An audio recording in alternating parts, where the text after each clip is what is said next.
if you want to find out how quickly society can turn against one, and I'm talking seriously here, stand up and tell the truth about just anything that you want to stand up and tell the truth about.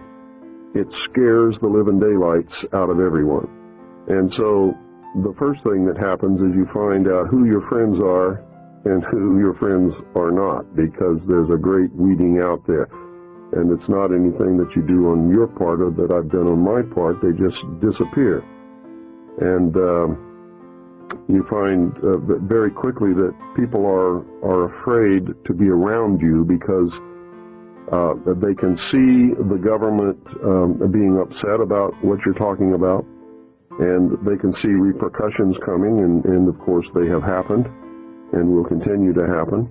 And ultimately, I really believe that there will be some kind of a terminal point where they decide that they're not just not going to put up with this pest anymore, and that's going to be the end of me. You can't go to church, you can't go to cocktail parties because everybody else is sitting around talking about the weather or, oh, what school did you go to? And when you have done the research and arrived at some of the answers that I know to be true now, those people become like kindergarten children.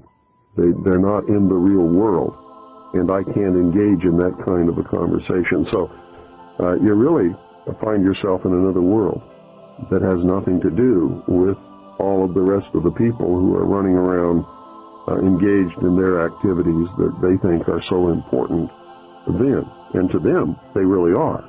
But to me, they've lost the reality of what really is important, and they're about to lose their freedom to even discover those things at this point.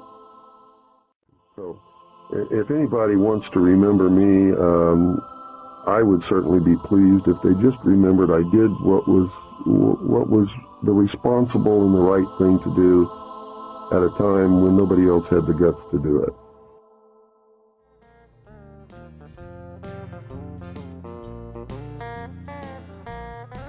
I don't have a lot of money, I never have and I never will.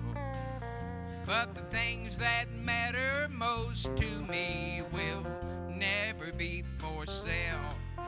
Money cannot buy the mansion that I have waiting for me. It was paid for by my precious Lord on the cross of Calvary. All right. Hello, ladies and gentlemen. Welcome to the Flat Earth News. All right, today my guest is Carla from Portugal. Say hello, Carla. Hello. Okay. Hi, Jimmy. How are you? I'm doing fine. Thank you very much. How are you? I'm fine, thanks. Okay, great. Carla, first I want to talk a little bit about the Rosetta Comet mission. You've heard about this, haven't you? Yes, I've heard about it. Okay, they're supposed to it's the International Space Association or whoever it is, ESA, the brother of NASA. Uh-huh. And they've flown some space machine, and this flying machine, they've flown it up into heaven, and they've landed on a rock. You believe that? Not much. Yeah, neither do I. Okay. So let's go take a look at the ESA website. It's an international website. I don't know what that means. Welcome to a comet, right? Mm-hmm. You see these images, okay? Yes, I okay. So, you see that rock right there? Mm-hmm. I've got one that looks just like that in my backyard. I'm not kidding. I'm not kidding. I mean, I could take a picture of that thing and I could post it on the internet and say I was on that rock too. Uh-huh. Yeah, I could probably take a picture of me standing on it. Okay, Mhm. now it's this unbelievable. All right, every single photo that these guys show, how would we know, really? How would we know that they are where they are, right? And here's the NASA website. It's a big deal, right? I mean, apparently they sent this flying machine up, and I'm not even going to try to pronounce the name of it. Okay, it's probably real simple. They've I, they've flown this machine up on this rock that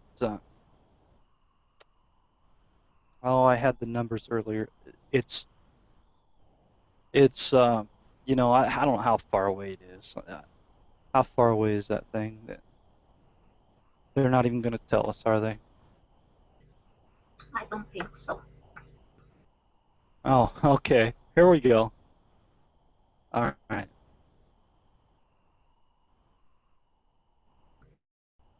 All right. Okay. So here, what they've done, Carla, is they've flown this machine, this space machine, the flying magic machine. It apparently it took off in the year 2004, and it arrived on the comet 10 years later in 2014. Okay. It traveled 4 10 billion years. miles, 6.4 billion kilometers. Mm-hmm. Now, 4 billion miles in America, that's a long ways. What about 6.4 billion kilometers in Portugal? Is that very far? Yes, it's very, very far. Yeah, it's too far. Too far, too far for me to even believe, right? Okay, and then we look over here at space.com. It's the same thing. It's a big deal on all these. Mm-hmm. It's the talk of the town, right? I mean, these guys, they show these, and this is unbelievable. So unbelievable, I don't believe it. All right? And I just want to scroll through some of these images here. I mean, you could go to the river, you could go to the lake, you can go to the creek, pull out rocks. I mean, this doesn't even look like they're even trying to make it look real. Yes, they look totally fake. It's unbelievable. Okay? Okay. And yeah, and it's so unbelievable that I don't believe it. Okay. You would Mm-hmm. think with 20,000 satellites there would be a couple of cameras on this thing. I guess it's so far away. The 20,000 plus satellites are only 200 plus miles away or whatever it is. I don't know. And but this thing, how far did we say? 4 billion. 4.4 Yeah, it's 4 yeah, billion 4 kilometers. billion miles away. It took 10 years to get there. What's interesting, I think it took 10 years to get there. They didn't have a problem doing that in 2004, right? Mm-hmm. But they can't go back to the moon, which only takes 3 days at the most. I mean, Mm-hmm. it took 3 days 42 years ago, right? Mm-hmm. Right. I mean, they could leave tonight and be there in 3 days. They could be there before the weekend, right? Mm-hmm. But no, they're not going to do that. So they're blowing smoke up our butts with all this stuff, and it's really it's almost uninteresting. People eat this stuff up, but what can I say about it, right? Mm-hmm. Anyways, this is boring. Who cares, right? Yes. All right, here we go. All right, so anyways, you had a couple of questions you wanted to ask me.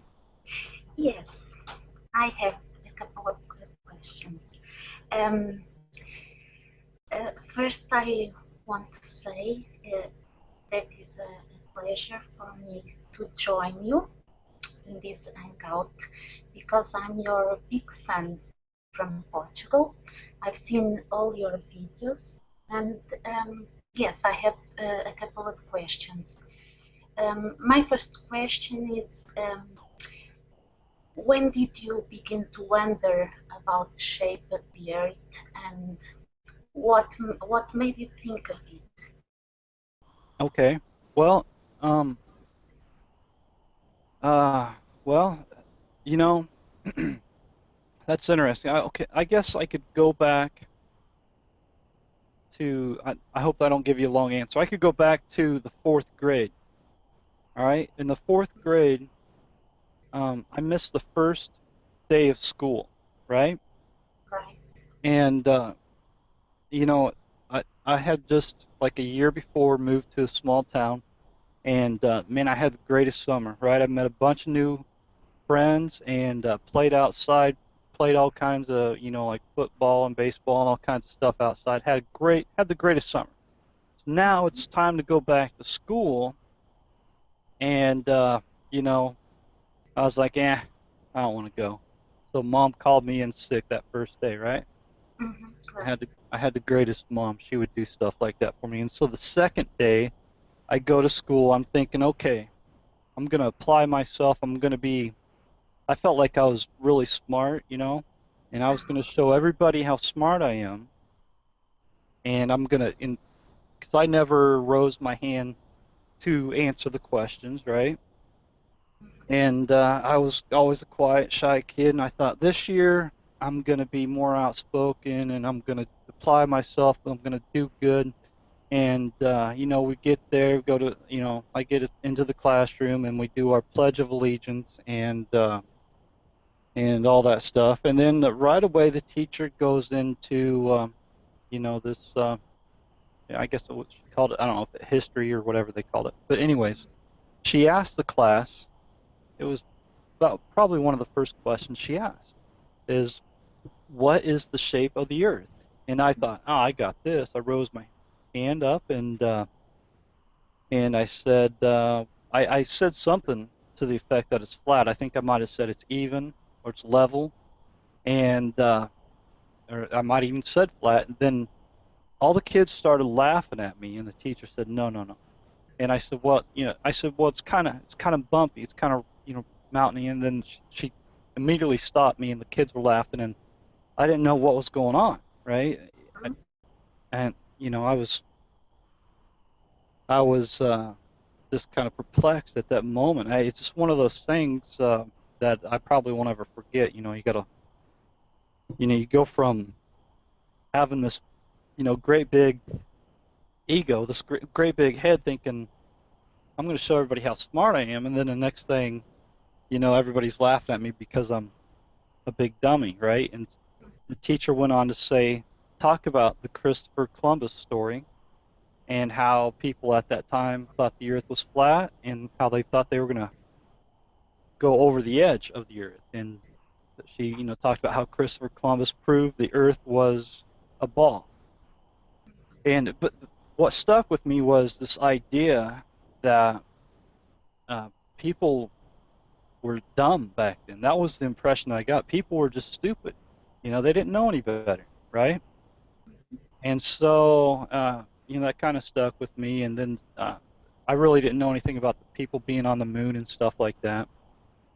And so that kind of stuck with me. And I thought, okay, I kind of accepted it. And I thought, well, we got indoctrinated the more and more older we got, right? So, okay, so that's kind of the long story. I wanted to share that with you because I don't really get a chance to talk about all that stuff, right? And so what happened was, it was about, I think, 2011. I started, researching the creation evolution debate, and I started to, I started watching Kent Hovind and some of the other creation evangelists, and I started sort of fact checking, right? Seeing what the argument is and seeing the pros and cons, like carbon dating, is that true? Is that reliable? No, it's not reliable. There's no truth to it all. There's no evidence of evolution at all, right? There's the variations within uh, every kind of animal. You know, there's big cats and little cats, big dogs, little dogs. There's little people, big people, dark-skinned people, light-skinned people. There's all kinds of variations, but there's no evidence at all for what is called macroevolution.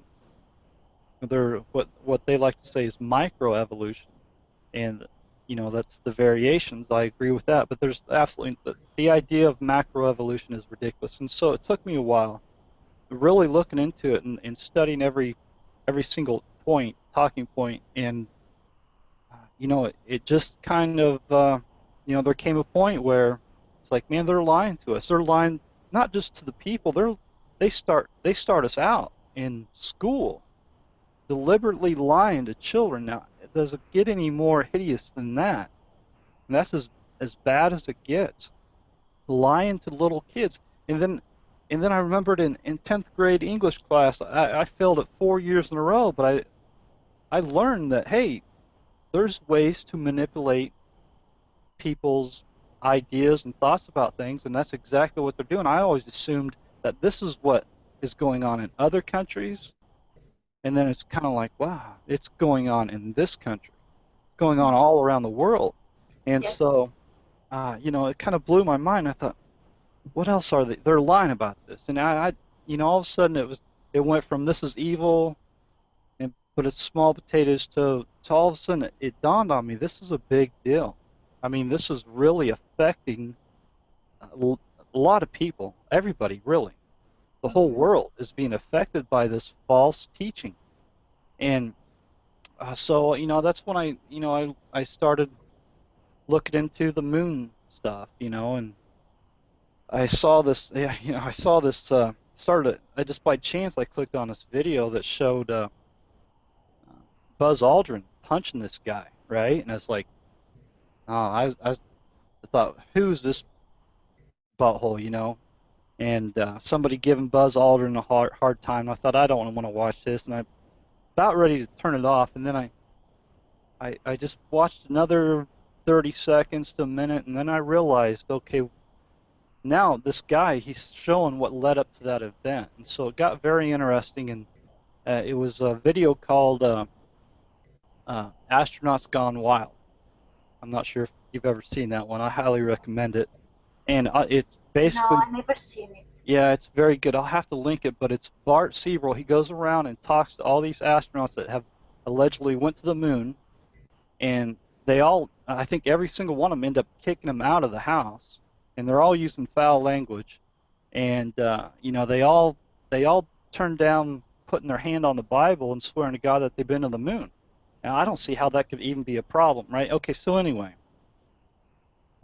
that blew my mind, and I remember back in 2000 when I was talking to my mom. Me and my mom used to argue about politics all the time, right? And then for whatever reason, I remember saying to her, well, I'm not even sure that men have been to the moon.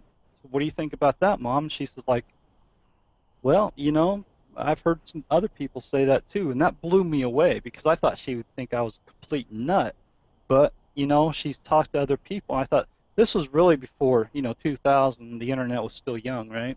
Mm-hmm. And so that I was like, wow, that kind of mind-blowing, right? So my mind is completely blown at this point. And then I thought, wow, man, they're lying about that. They're lying about going to the moon. And I just, one of the big things was they haven't been to the moon since 1972. It's been a long time. Why don't we keep going back, And it's for obvious reasons. We never went there in the first place, Yes. right? So anyway, you know, I started looking at that, and I started looking at 9/11. I was a big Republican, big supporter of George Bush, and I was all for the war against Muslims and all this stuff, and I cried at his State of the Union address when he shed a tear. I don't know if you remember that. I was crying right with him. I thought, God bless this man. He's going to protect us. And then I had my worldview was shattered. So I was like, okay, God, whatever is the truth, I just want to know what the truth is. I don't care. If I go ahead, I knew at this point, if I went out and told people I don't think we ever went to the moon, they'd all think I was nuts, right? And, you just telling people that evolution isn't true, they call you nuts, right? And so I thought, all right, I'll look into the 9/11 thing because I had been hearing protests against that for quite a while, and I just sort of ignored it. Well, Building 7 really got me. Okay, Building 7 doesn't make any sense at all. There's no reason for it to collapse like a controlled demolition. Shouldn't even collapse in the first place, let alone straight down on top of its own footprint. Okay, so they're lying about that. And, they're lying about a bunch of stuff, right? And so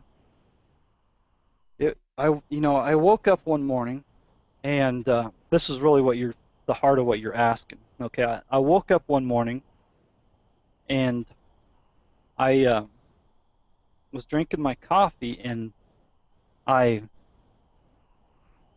verse jumped in my head, and um, it was Psalm 19, verse 6, right?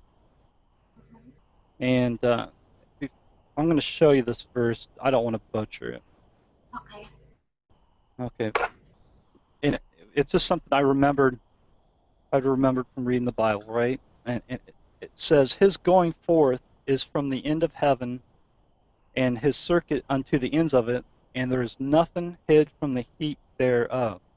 All right? And so right there, because at this point I'm starting to realize every word of the Bible is true, that it's the Word of God, it's God-breathed. And so I went back and I read that, and I read the whole Psalm 19, and I said, well, if that's true, if the Bible's true, if every word is from God, and it's saying right there, His going forth, talking about the sun, then the sun is moving, and it's going from one end of heaven to the other, and nothing is hid from the heat thereof. That means the earth can't be spinning. And I was blown away by that, and completely blown away.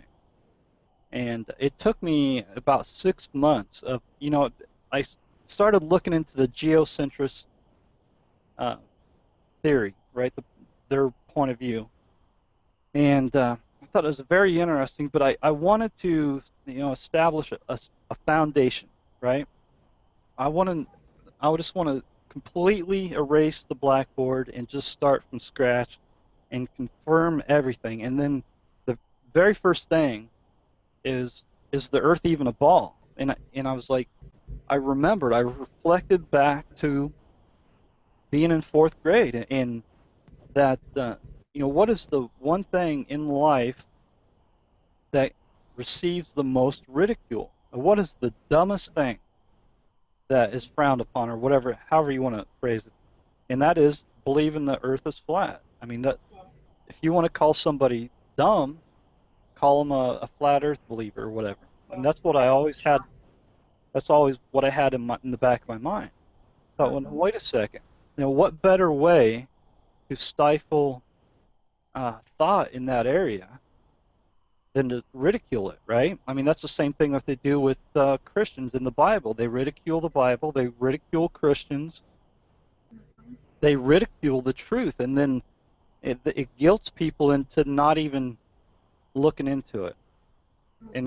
So I thought, okay, well, let's make sure, let's sort of debunk, let's make sure that the earth is not flat. And I started looking into it, and I couldn't debunk it. But there was no information on the internet at all about this, right? Right. And one guy that I found was Matt Boylan from the NASA channel. And I thought, man, that guy's got some interesting points, but one thing that bothered me about him is he's not quoting from the Bible. He doesn't, profess his faith in Jesus Christ. And so that part of me, it bothered me because there was nobody out there giving that point of view that I could find, right? But I loved Matt Boylan and the points that he would present and the humor. You know, you got to have humor.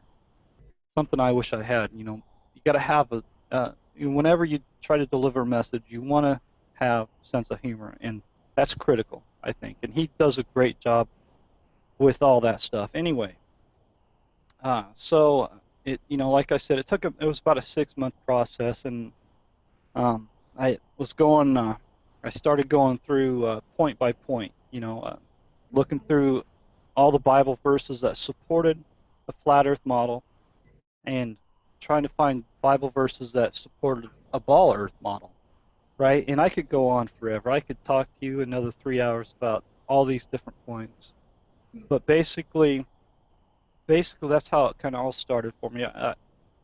You know, I finally came to a point where, you know what, I think this is true. I think the Earth is flat, and I need to get all this information out there. And so that's kind of what started me on the journey, right? So I started putting together these videos, going over the particular points that people, you know, there's a video that the 10 reasons why we know the Earth is round, right? And you go through every single one of those points, and they're all phony. Not one of them sticks. The only most compelling point that they make is with the lunar eclipse. What's causing the lunar eclipse? And then you go to NASA, and all NASA shows for a demonstration is a cartoon, right? Right. So I did my demonstration. I tried to demonstrate this, and I was using pool balls, and you know, using a regular pool ball, it completely blocks the light. But if I used a glass ball, it caused the cue ball to turn red, and just like the lunar eclipse. So I would just like to see a real live demonstration of how the Earth could be causing the lunar eclipse. And I still wouldn't be satisfied at that point, but the fact that they never even try to give us a real demonstration should be concerning, I think. Yes, I agree. Okay, so anyway, I'll just cut. That's probably a real long answer, but I'll leave it right there. Mm-hmm. Okay. You got any other? Did you have another question or? Yes, I have another question. Okay. My second question is, if the Earth is not a ball, can you tell me what shape it is? Okay. Yeah. What shape is the Earth? Well, Yes. asking that question operates under the assumption that Earth is a planet. Okay, and Right. now we have to define what the word planet means. Okay, because we could kind of get that to mean a couple of things. But basically, in my theory, my belief is that Earth is not in heaven. Okay, and I think that's really hard. It took me a long time to really. It's really a matter of worldview. Okay, so if you believe that we're floating in space, and then you try to tell somebody, no, we're not floating in space, that's too hard for people to grasp, right? Right. Okay, because we've been taught all of our lives that we're a ball floating in space.